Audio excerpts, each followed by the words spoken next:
Guys, আজকে আপনাদেরকে করে আমি নিয়েছে একটা সুন্দর একটা রেসিপি সবজি। বানানো শেখাবো ঝিঙ্গে দিয়ে। এটার জন্য ঝিঙ্গে, করটি মাছ আর সর্ষে বাটা লাগবে। তা আমি সর্ষে ভিজিয়ে রেখেছিলাম। এখন সর্ষের সাথে পেঁয়াজ, একটা পেঁয়াজ কুচো, পেঁয়াজ আর দুটো কাঁচা লঙ্কা সুন্দর করে মিক্স করে বেটে এইভাবে মিক্সার গ্রাইন্ডারতে বেটে বের করে নেবেন। একটা পেঁয়াজ, সর্ষে অল্পটুক আর দুটো কাঁচা লঙ্কা, এটা নিয়ে বেটে সুন্দর করে মিক্সার গ্রাইন্ডারে মিক্স করে বেটে নিয়ে এইভাবে এই পদ্ধতিতে সুন্দর করে গ্রাইন্ডার করে নেবেন। এইবার কি করব, একটা পেঁয়াজ আমি কেটে নিব। একটা পেঁয়াজ আমি সর্ষে বাটার সাথে গ্রাইন্ডার করেছি, আর একটা পেঁয়াজ আমি যখন ফোড়ন দিব কালো জিরার সাথে তখন এই পেঁয়াজটা এটার সাথে মিক্স করব, তার জন্য কেটে নিলাম। খুব সুন্দর সহজ পদ্ধতির রেসিপি এটা, প্রায় সবাই রান্না করে, ঘরোয়া পদ্ধতির রান্না।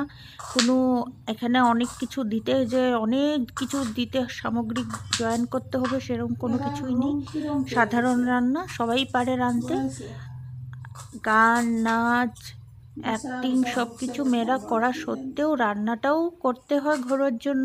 তাই ভাবলাম সব কিছুর মধ্যে আজকে শেষ করে রান্নাটাই একটা করে নিই, তাই নিয়ে আসলাম। এবার কড়াটা আমি গরমে বসিয়ে দিয়েছি। এবার সর্ষের তেলটা আমি দিয়েছি, যে তেলটা গরম হয়ে যাক। সর্ষের তেলটা গরম হয়ে যাওয়ার পর ওখানে আমি কালো জিরা ফোড়ন দিব। এইটুক কালো জিরাই হয়ে যাবে, এইটুক দিয়ে গরম করব। তারপর আমি সেই যে পেঁয়াজগুলো কুচি কুচি করে কেটে রেখেছিলাম ওই পেঁয়াজগুলো এটার মধ্যে অ্যাড করব। তেল, কালো জিরা আর পেঁয়াজ ভালো করে নাড়িয়ে চাড়িয়ে একটু লাল লাল হওয়ার পর ভাজা হয়ে যাবে যখন, তখন আমি এই যে কেটে রাখা সবজিগুলি, ঝিঙেগুলি ওটা অ্যাড করব। তার আগে আমি এখন পেঁয়াজটাকে লাল লাল করে একটু ভেজে নিই।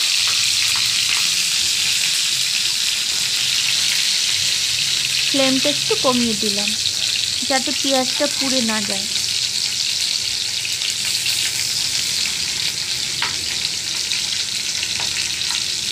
এই তো হয়েই গেছে। এখন আমি সবজিগুলো দিয়ে দিব। ঝিঙ্গেগুলো কাটা ছিল, ধুয়ে নিয়েছি। এবার ধোয়ার পর একটা একটা করে সব দিয়ে দিব। এইভাবে কাটতে হয়, কেটে ধুয়ে নেবেন। ধোয়ার পর সব আমি কড়ার মধ্যে ঢেলে দিচ্ছি। এরপর এর মধ্যে নুন হলুদ দিয়ে মাখো মাখো করে ভালো করে নাড়িয়ে চাড়িয়ে তারপরে যাতে সফট হয়ে যায় সবজিটা, ওটার জন্য ঢাকা দিয়ে রাখবো। হার্ডলি 5 মিনিট মতন দিলেই ঢাকা সফট হয়ে যাবে। এই যে হলুদটাও মিক্স করে দিলাম, নুনটাও দিয়ে দিলাম। এবার সব কিছু মিক্স আপ করে একটু ঢাকা দিয়ে রেখে দিব যাতে সবজিটা একটু সফট হয়ে যায়। হাজার মেয়েরা, বউরা, মারা সব কিছু করা সত্ত্বেও, নাচ গান, অ্যাক্টিং, বই পড়া, টিভি দেখা সব কিছু করার সত্ত্বেও রান্নাটাও দেখতে হয়। এই রান্নার সাথে সাথেই সব কিছু করতে হয়। এই যে দেখুন, করটি মাছগুলো আমি ভেজে রেখেছিলাম। এই ভাজা মাছগুলো এখন কড়ার মধ্যে আমি দিয়ে দিব। দেখুন কিভাবে সফট হয়ে গেছে সবজিগুলো, একদম সফট হয়ে গেছে ঝিঙেগুলো। এখন আমি কি করব, ওই ভাজা মাছগুলো এটার সাথে দিয়ে দিব, দিয়ে একটু সময় রেখে দিব যাতে ওর যে সবজি টবজি আছে ওটা সফট হয়ে তেলটা মাছের ভিতরে ঢুকে যায়।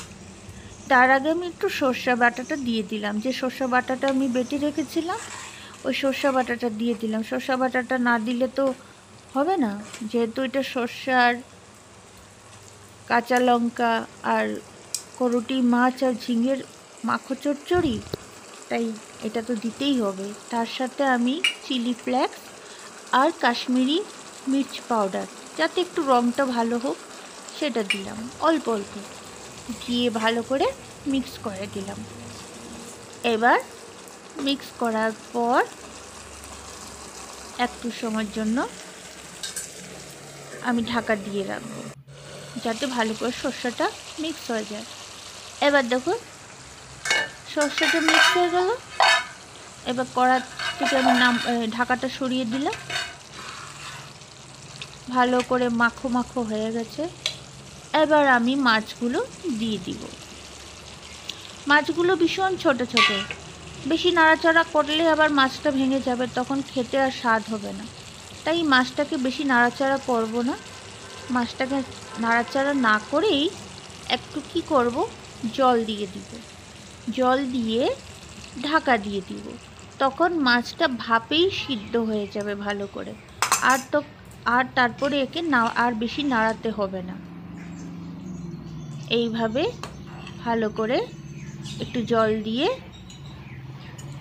নাড়িয়ে চাড়িয়ে, অল্প করে নাড়িয়ে চাড়িয়ে একে একটু সুন্দর করে ঢাকা দিয়ে হার্ডলি 3-4 মিনিট আমরা রেখে দিব।